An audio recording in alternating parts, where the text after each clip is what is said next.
और शाही ईदगाह मस्जिद के बीच 350 साल पुराने विवाद के निपटारे का वक्त अब आ गया है। सुप्रीम कोर्ट ने इलाहाबाद हाई कोर्ट की शाही ईदगाह मस्जिद के सर्वे पर रोक की मांग वाली याचिका खारिज कर दी।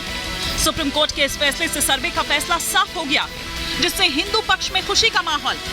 मुस्लिम पक्ष के पास कोई भी सबूत है नहीं, वो केवल मामले को अटकाने भटकाने का प्रयास कर रहा है। ये सुप्रीम कोर्ट ने आज उसको वापस कर दिया है, बहुत अच्छा निर्णय है। हम सभी ब्रजवासी आज श्री कृष्ण जन्मभूमि मंदिर पर सभी को मिठाई मिलाकर एक दूसरे को बधाई दी है। ये मंदिर और मस्जिद की लड़ाई नहीं है, मंदिर भी कहीं और बना सकते हैं हम और मस्जिद भी कहीं और बनाया जा सकता है, लेकिन जन्मभूमि में परिवर्तन नहीं किया जा सकता है। इसके तहत आज सुप्रीम कोर्ट ने यह अनुमति दिया कि सर्वे होना चाहिए, स्टे नहीं होगा। इसके नाते सुप्रीम कोर्ट को धन्यवाद और सनातनियों के लिए बड़े गर्व की बात है। मथुरा की शाही ईदगाह मस्जिद के सर्वे की याचिका खारिज होने पर मुस्लिम पक्ष खुश नहीं है।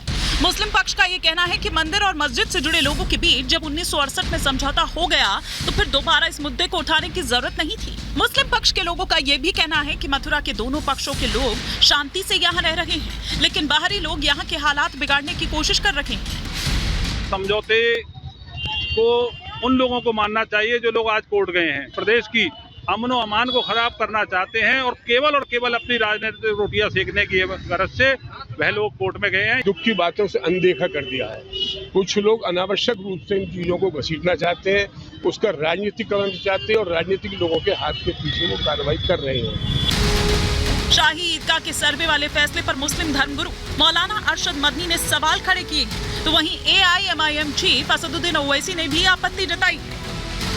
सर्वे से क्या होता है? सर्वे तो बाबरी मस्जिद का भी हो चुका है। कानून जब ये कह दिया कोर्ट ने कि मस्जिद अपनी जगह बनी हुई है, तो फिर मस्जिद को मंदिर को देने का ये कोई फैसला सही नहीं। मुस्लिम पक्ष अब चाहे जो कुछ भी कहे, लेकिन हाई कोर्ट के सर्वे वाले फैसले पर जल्द अमल होगा। 18 दिसंबर की सुनवाई में सर्वे के लिए कोर्ट कमिश्नर की नियुक्ति के साथ सर्वे की रूपरेखा भी कोर्ट की तरफ से तैयार कर दी जाएगी। ऐसे में सवाल ये है कि आखिर क्यों सर्वे से डरा हुआ है मुस्लिम पक्ष। Bureau report, Republic Bharat. और इसी पर और विस्तार से चर्चा के लिए तमाम खास मेहमान हमारे साथ जुड़े हुए हैं। फटाफट से उन मेहमानों का परिचय मैं आपसे करवा देती हूं। राकेश त्रिपाठी जी इस वक्त स्पोक्स पर्सन है भारतीय जनता पार्टी के, हमारे साथ जुड़े हुए हैं। हमारे साथ विष्णु शंकर जैन जी इस वक्त सीनियर लॉयर हैं, हमारे साथ नोएडा स्टूडियो में हैं। जल्दी आचार्य राज मिश्रा भी हमारे साथ जुड़ने वाले हैं। सैयद जवाद साहब इस वक्त हमारे साथ जुड़े हुए हैं बतौर पॉलिटिकल एनालिस्ट। हाजी मेहरुद्दीन रंगरेज साहब इस वक्त हमारे साथ जुड़े हुए हैं। वरिष्ठ पत्रकार अजय शुक्ला जी भी हमारे साथ यहाँ जुड़े हुए हैं। लेकिन सबसे पहला सवाल सैयद जवाद साहब, मैं आप ही से यहाँ पर यह समझना चाहूंगी कि आखिर सर्वे से ये आपत्ति क्यों है मुस्लिम पक्ष को? नहीं, सर्वे की आपत्ति से पहले जो है इस देश के अंदर एक संविधान दिया हुआ है, उस संविधान से सभी लोग बंधे हुए हैं।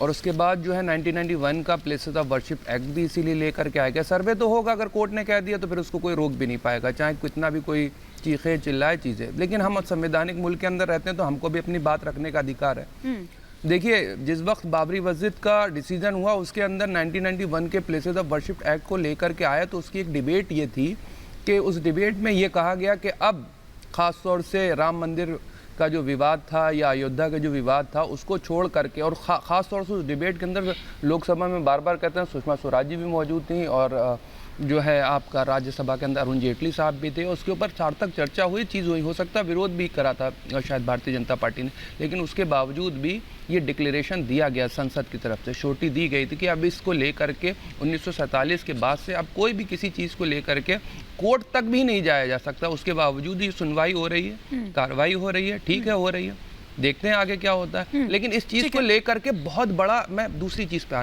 इस चीज़ को लेकर के राजनीतिक फायदा भारतीय जनता पार्टी, संघ और RSS को लोग ले रहे हैं, उस चीज को भी हमें देखने की जरूरत है। आने वाले वक्त में 2024 और मैं 2020 से इस चीज को निरंतर लगातार कह रहा हूँ कि इसके अंदर राजनीति है। चलते हैं, आपने ये आरोप लगाया, उसका जवाब मैं जरूर राकेश जी से लूंगी, लेकिन सबसे पहले विष्णु शंकर जैन जी से मैं यहाँ पर समझना चाह रही हूँ कि कितने सर्वे कराएंगे देश में, विष्णु जी?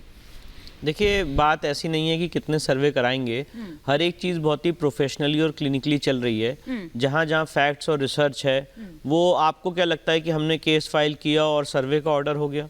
अगर आप इस केस का हिस्ट्री देखेंगे तो 25 सितंबर 2020 को केस फाइल किया गया था।